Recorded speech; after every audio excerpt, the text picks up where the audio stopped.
Hello and welcome. I'm Mitch Maki, President and CEO of Go for Broke National Education Center. I'm honored to be able to commemorate this special anniversary, which recognizes when our humble but determined Nisei veterans presented the Go for Broke Monument to the city of Los Angeles on June 5th, 1999. Their hope was that the monument would forever stand as a reminder of the 33,000 young Japanese American men and women who were willing to serve our nation at all costs. Our nation continues to face issues threatening racial equality, civil liberties, and social justice. These challenges underscore the urgency and purpose of our work at Go for Broke National Education Center. On behalf of our veterans and their families, I thank you for joining and watching. I'm now very excited to introduce my talented co-host and host of the video series, Living the Nisei Dream, the one and only Sierra Katow. Hey Mitch, thank you so much, and hello everyone. What a privilege to be part of this special program. You know, Mitch, it was about 3 years ago now when I applied to be the host of Living the Nisei Dream. Little did I know it would be so much more than just a video shoot. Since then, I have gained a deeper appreciation of the Nisei veterans' incredible story, including my grandfather, Takeyuki Katow, who served in the Military Intelligence Service. To be honest, I knew very little about their story. The 100th 442nd, as the most decorated unit. There are 3,600 Purple Hearts in this outfit, earned in the bitter battles of Salerno and Anzio. The MIS shortening the war, and the women who served in the MIS and as nurses. When young Japanese American men volunteered enthusiastically, some Americans were puzzled. But those who volunteered knew why. Their own country had dared to question their patriotism, and they would not rest until they had proved their loyalty. As sons set off to war, so many mothers and fathers told them, live if you can, die if you must, but fight always with honor, and never ever bring shame on your family or your country. Rarely has a nation been so well served by a people it had so ill-treated. Being a part of Go for Broke National Education Center has sparked my curiosity about what the Nisei generation faced and about my own identity as a Japanese, Chinese, American Yonsei. More importantly, I am grateful that I can pursue my dream to be a comedian, actor, and writer. I am living the Nisei dream. You know, you're so right, Sierra. We're all living the Nisei dream, and I'm so happy that you have connected with the veterans' legacy. We stand on their shoulders. You know, how the Go for Broke Monument came to be is a story in itself. More important, it would not have been possible without the efforts of Colonel Young Oak Kim, Mas Takahashi, Kenakune, James Ogawa, Buddy Mamiya, Victor Abe, Tetsu Sato, and so many others for establishing this solemn place of learning and reflection. For those who have not visited the monument in person, the striking black granite contains the names of over 16,000 Nisei soldiers and their officers who served overseas in World War II. Carved above the names are 60 U.S. Army patches from the units under which the Nisei soldiers served. Prominently figured on the sloped face of the monument is the Nisei soldiers' battle cry, Go for Broke, and the insignias of the 100th Infantry Battalion, the 442nd Regimental Combat Team, the Military Intelligence Service, the 522nd Field Artillery Battalion, the 232nd Combat Engineer Company, and the 1399 Engineer Construction Battalion. Below the insignias are the words of the 100th Battalion veteran Ben Tamashiro and quotes from President Truman, President Reagan, General MacArthur, and Major General Charles A. Willoughby. Let's hear more about the monument's history.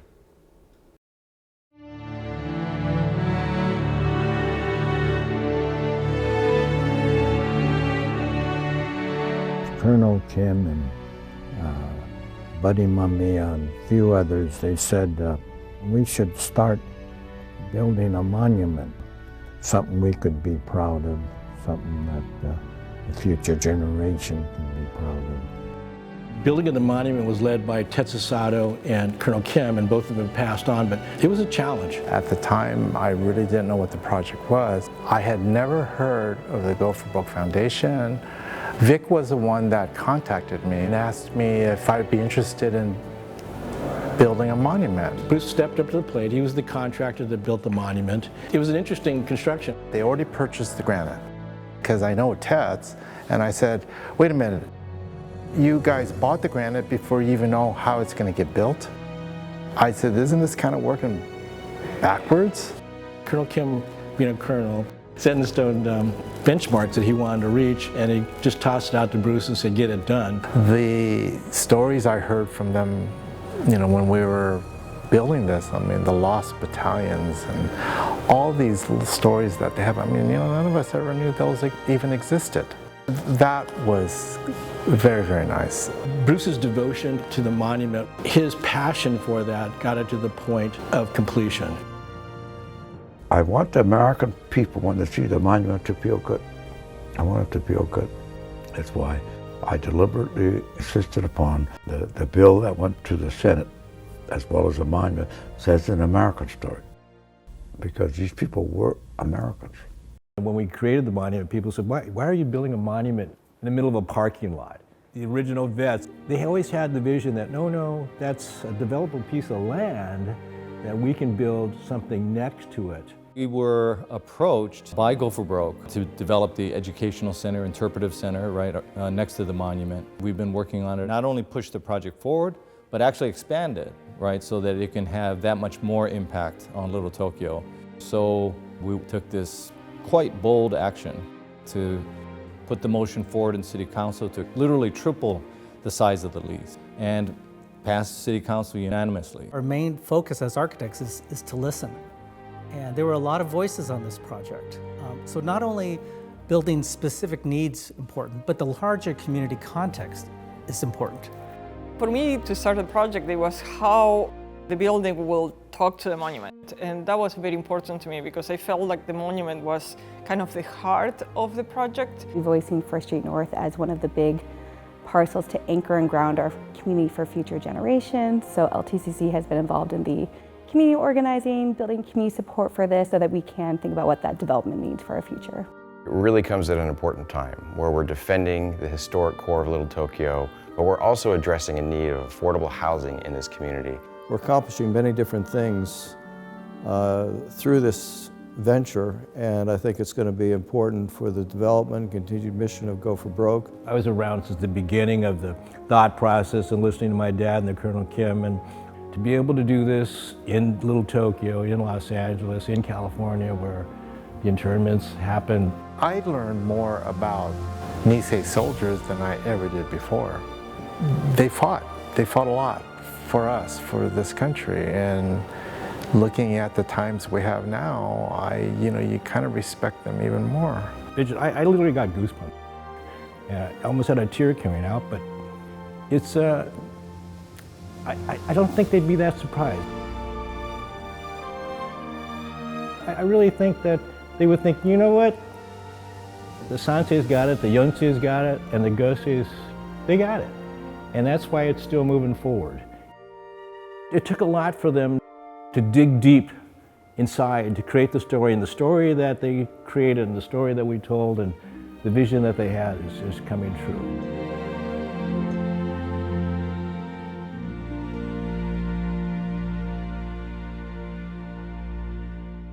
Such an incredible story, and what a huge undertaking. The 1st Street North project will permanently cement the Nisei veterans' legacy within the Little Tokyo community.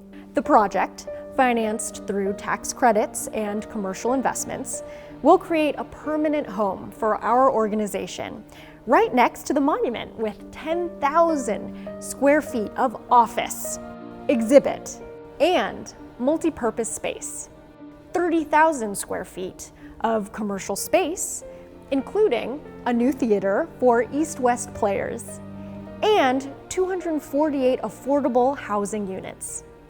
Slated for groundbreaking later this year, this project is a culmination of our veterans' dream to memorialize their story as an American story. Since the last monument anniversary, the staff have been busy, in particular with implementing next-gen programming. Following the success of the pilot launch of the Go for Broke Journalism Institute last summer, we will again work with LAUSD's Downtown Business Magnet School journalism students and journalists from the LA Times, New York Times, and the Washington Post. With an expanded number of students from last summer, the curriculum will again focus on the Nisei veteran's story, from which each student will create a printed or video journalistic piece. Our newest initiative is the National Torchbearers Program, which will establish a diverse and multicultural national community of young adults who will participate in a national convening in Los Angeles in June, regional programs, and region-to-region visits. With the Go for Broke spirit and the soldier's legacy at its core, the Torchbearer Fellows will explore issues of identity, equality, and justice within our nation. With each program year, the National Torchbearers will expand in numbers, regional partners, and cultures, and will create stronger community connections across all identities. We have always said that the Nisei veteran story is not simply a great Japanese-American story, it is a great American story. The Torchbearer program empowers our American next gen of all backgrounds to better understand why the Nisei soldier story is so important, why it matters within today's context, and how they can carry on the Go for Broke spirit in strengthening community, equality, and democracy in our nation. To learn more about our Torchbearer program, visit our website.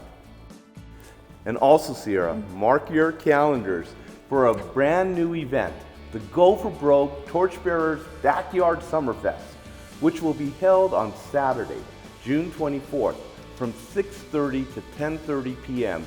at Nishi Honganji Buddhist Temple in Little Tokyo. The event will include a DJ, live music, food, games, and our very own Last Samurai Spam Musubi eating contest. All are welcome for what promises to be a multicultural, intergenerational gathering. The contributions of our Nisei soldiers do indeed continue to serve future generations. You know, Sierra, when I see visitors come through our permanent exhibit, Defining Courage, they are asked, would you serve your country if it denied you your civil liberties? Most often, and in particular with younger generations, the reply is, no, I wouldn't serve. It's an intriguing question. And while you all think about what your answer would be, let's listen directly from our Nisei veterans and their thoughts about why they served. The future and the status of the Japanese American as first-class citizen was at stake, right? So we had to prove our loyalty, try to overcome all that prejudice and suspicion that was, against us. When this recruiter came around and said that they would take us in, I was so dang happy because I thought now was a chance for us to prove that we were as good as anybody else.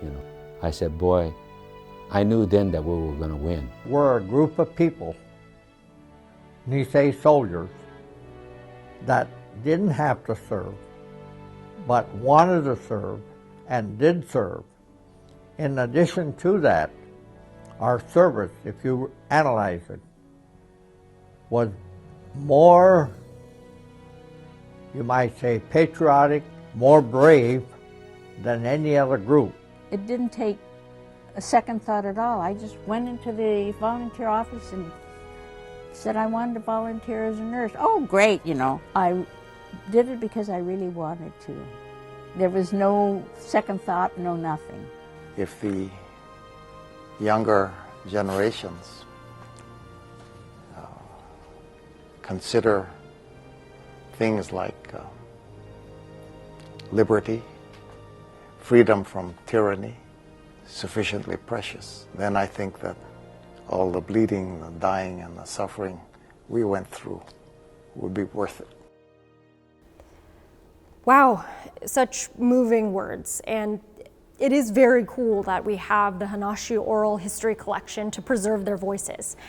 To me, the Nisei soldiers are almost larger than life when you think about their heroic accomplishments. But in reality, they were ordinary young adults in extraordinary times who felt the responsibility not just for themselves, but for an entire nation. Whether you have a Nisei veteran in your family or not, whether you are Japanese American or not, it is vital that all Americans know about the Go for Broke spirit and legacy of the Nisei soldiers. I couldn't agree more. And a popular feature of Monument Anniversary is the Honor of Veteran digital tributes. It is very touching to see the veterans' photos proudly submitted by family and friends. Others have also purchased veteran floral tributes, which have been placed around the monument today. Today, we thank our Monument Anniversary sponsors and all of our donors for their support. I have also enjoyed seeing all the videos Go for Broke has produced since the pandemic. Of course, living the Nisei dream is my favorite. But if you haven't seen our latest episode featuring Tamlin Tamita, check out our YouTube channel. Role models, that's something that people shy away from. I'm not a role model. It's like, no, yes you are, because again, representation matters. I saw with the success of Karate Kid 2 how impactful that was. Always going for broke, and yo, we living the dream.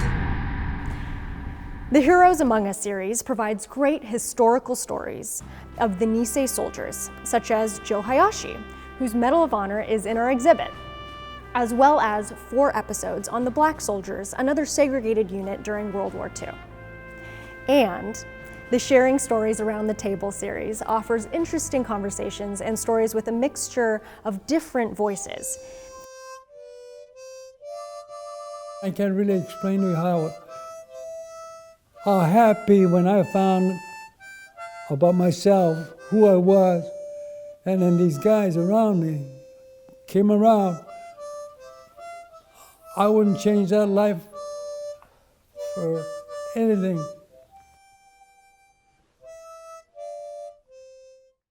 We've just completed a new video for this series called Honoring the Legacy.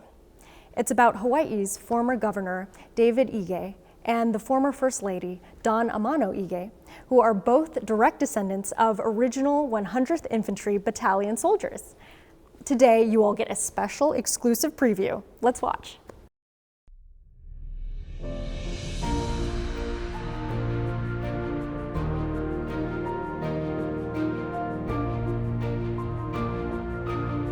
Hi, welcome to a very special segment of Sharing Stories Around the Table. Today we're in Honolulu, Hawaii, and I'm with Governor David Ige, the 8th governor of the state of Hawaii, and his wife, Dawn Amano Ige, the 7th First Lady of Hawaii. You know, we're here for a very special reason. Both you and the First Lady are the son and daughter of a 100th Infantry Battalion World War II veteran. This may be the very last time that the governor and his or her spouse are the direct descendants of veterans. Tell me about your father. Did you know that he was a veteran of World War II?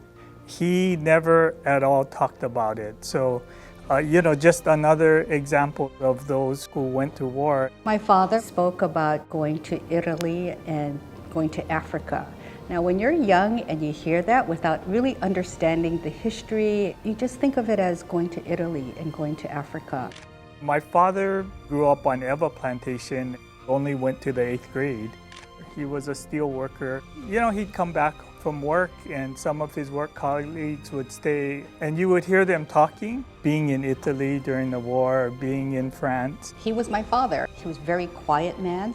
I was into bug collection, and he would drive me around the community looking for bugs. And I would never have guessed what his background was as a World War II veteran.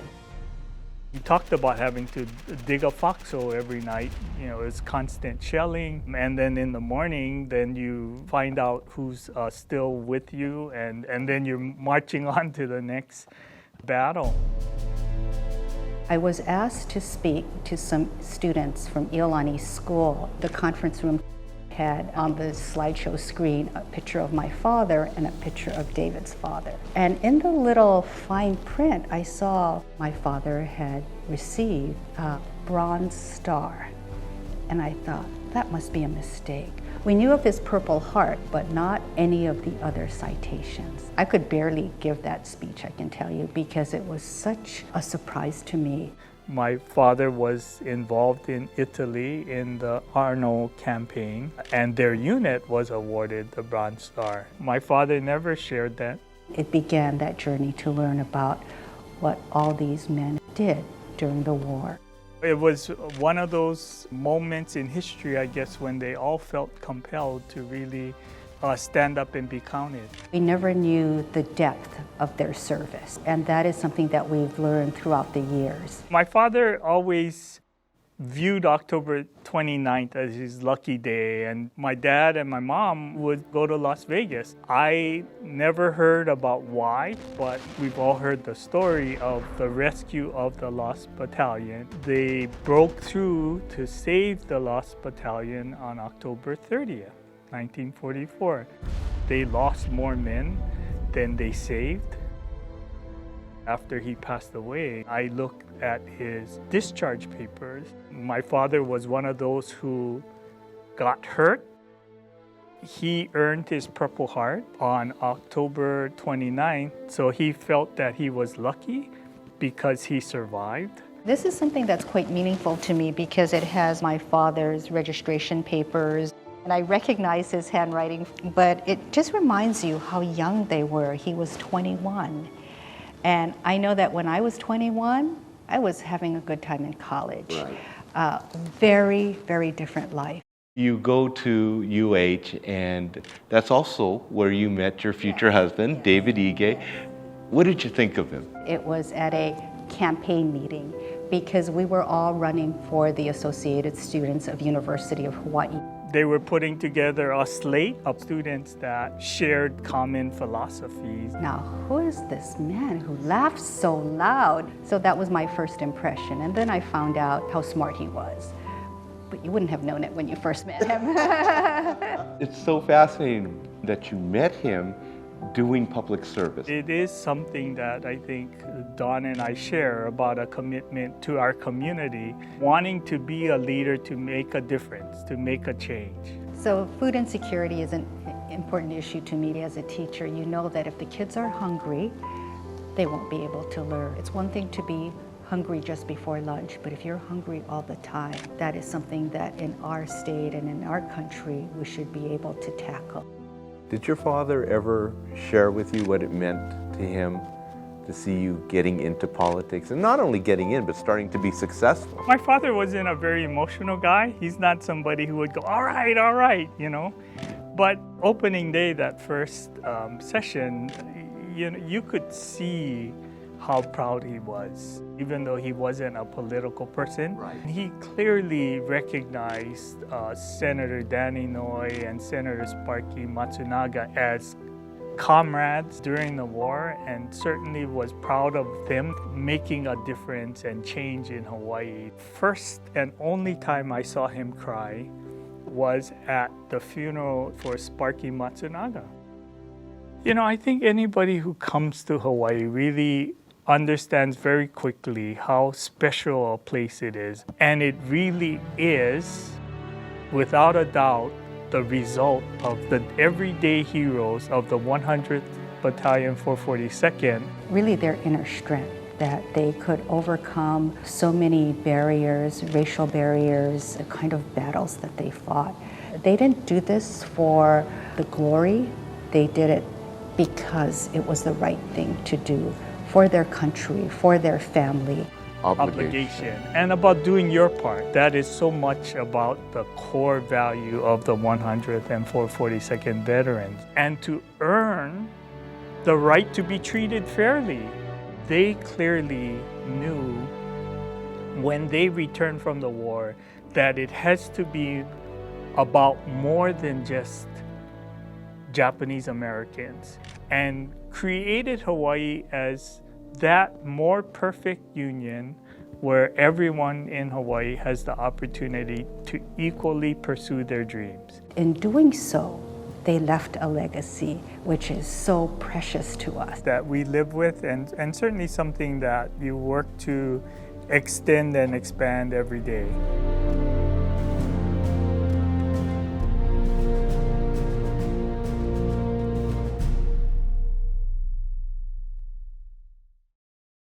Wow, I really enjoyed speaking with the governor and the First Lady about their father's service.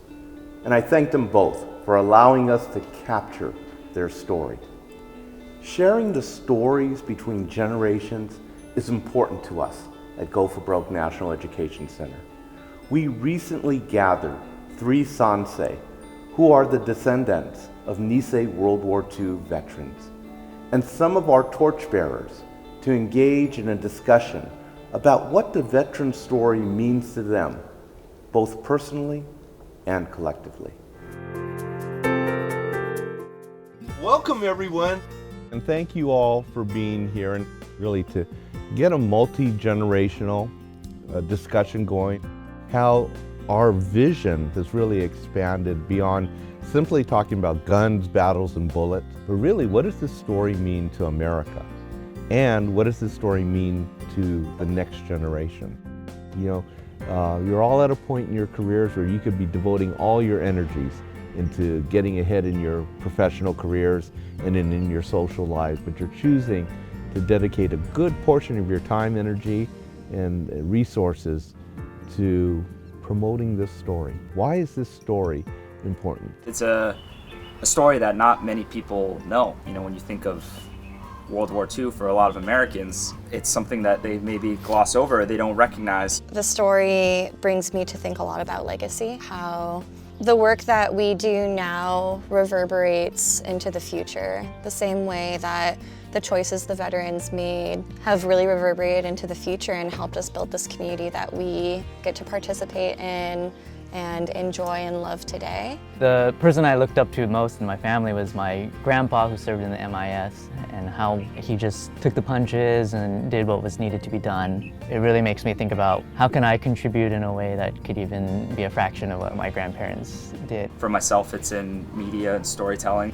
How can I kind of honor that story within our careers, the platforms that we have, and continue to link arms that go beyond, you know, just our JA community. I don't like the term that history repeats itself. One of the biggest lessons that we learned from the Nisei soldiers is to fight for what you believe in the face of oppression. And so what I'm hoping is to tell this story, tie it back to today's social issues that we have, and break this cycle of oppression and discrimination. What I think I'd like to see is something that other people outside the community have something to point to, and they know to pass it on. Bill or Pauline, Teresa, your impression, these young torchbearers that have new ideas and new perspectives on how to take this story forward, what does that mean to you? It takes us back to our own youth. I was very fortunate. My parents always talked about camp. They always talked about my dad's experience, and a lot of people did not grow up with that. But I didn't realize till well into my adulthood how it informed my life. It affected my career, who I married. The reason I went into journalism is because of their experience. Democracy broke down, no due process, none of that. And what did these guys do? Did they burn the place down? Did they move to Canada? No, they doubled down. My own uncle was killed in the battle for the Lost Battalion, and my father served in the military intelligence service. And I think he would be super proud to know that it's being carried on and it's being expanded. Did your father ever see your work? He did, yes. And yes. what did it mean to him? He was so proud, I think. Don't get me crying, Mitch.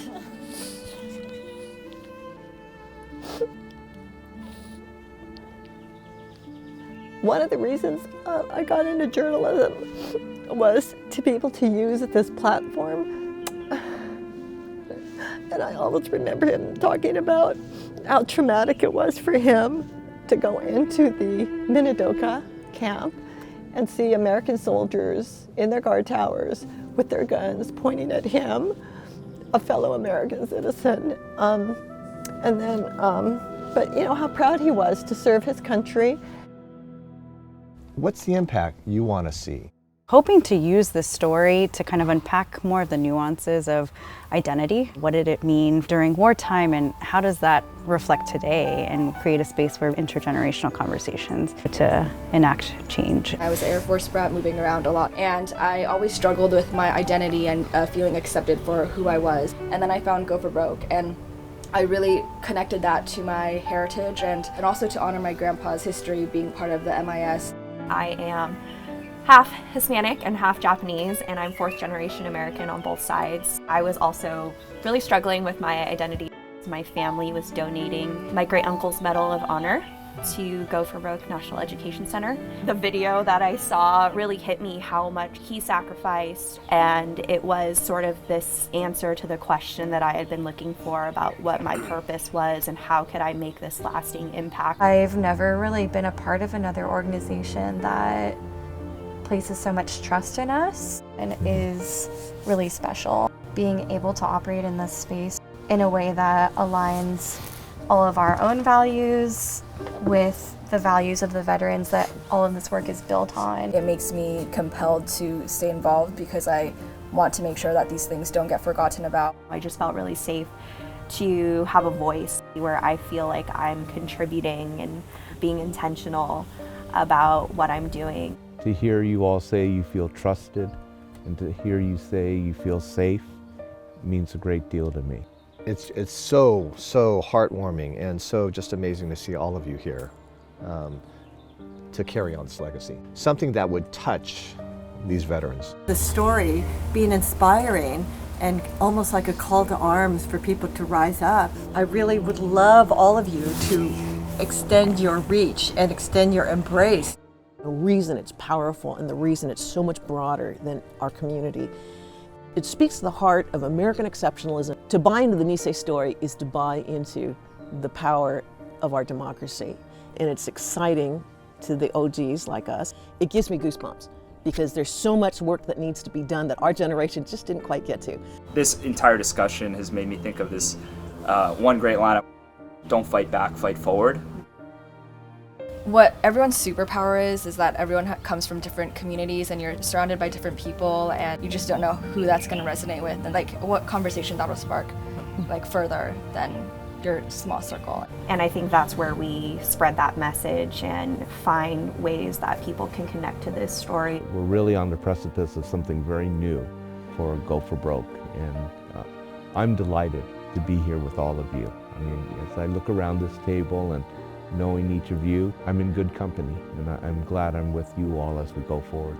To all of us for the work that we do, but most importantly for the veterans and for the Nisei who preceded us for all that they did for all of us. Go for Broke. Go for Broke. Come by.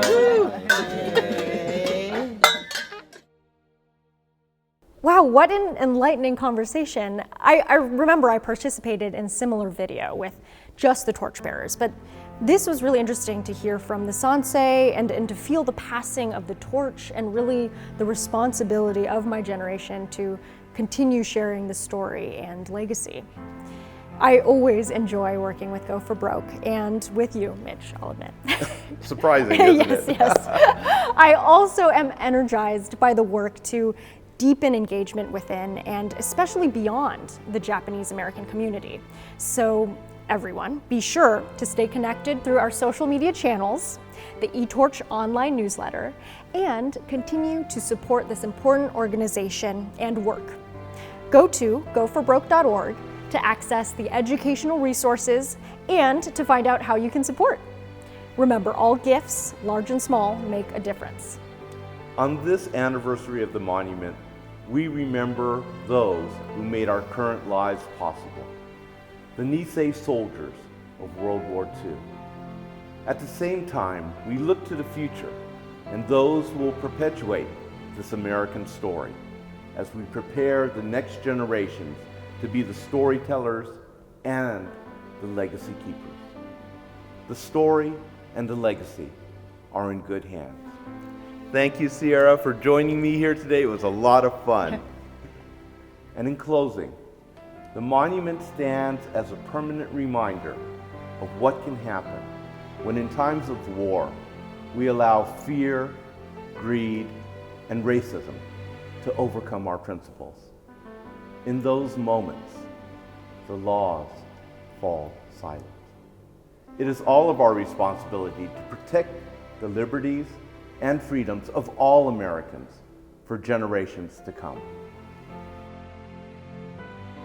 Service, sacrifice, obligation to others. These are the values that are being passed on. Together, we not only ensure the courage, patriotism, and sacrifice of our Nisei soldiers of World War II will not be forgotten, but with your support, we continue their vision for a more perfect union.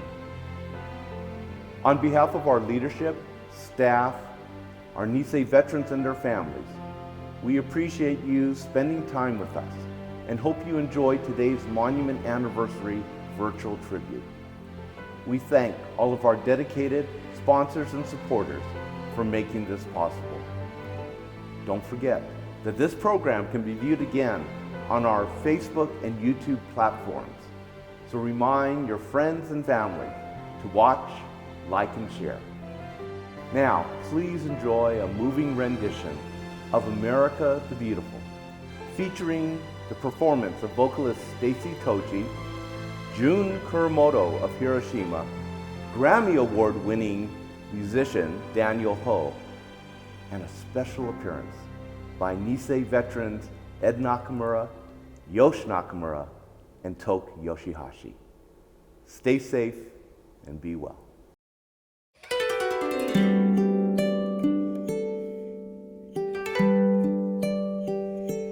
Oh, beautiful,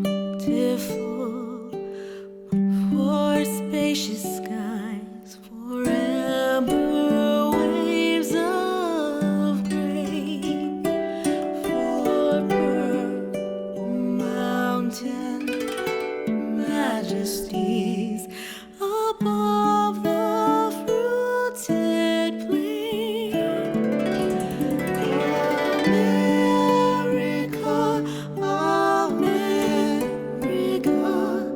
God shed His grace on me and crowned thy good with brotherhood from sea to shining sea.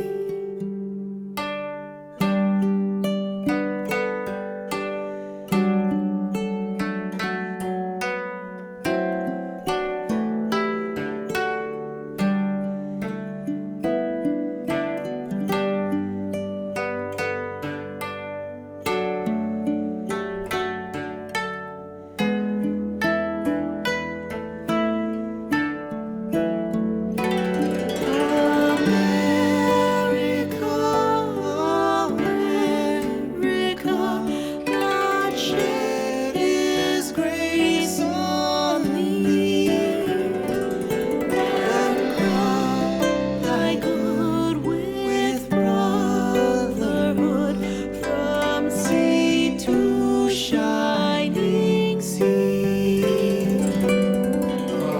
America, America, God shed His grace on thee, and crowned thy good with brotherhood from sea to shining sea, and crowned thy good with brotherhood from sea to shine.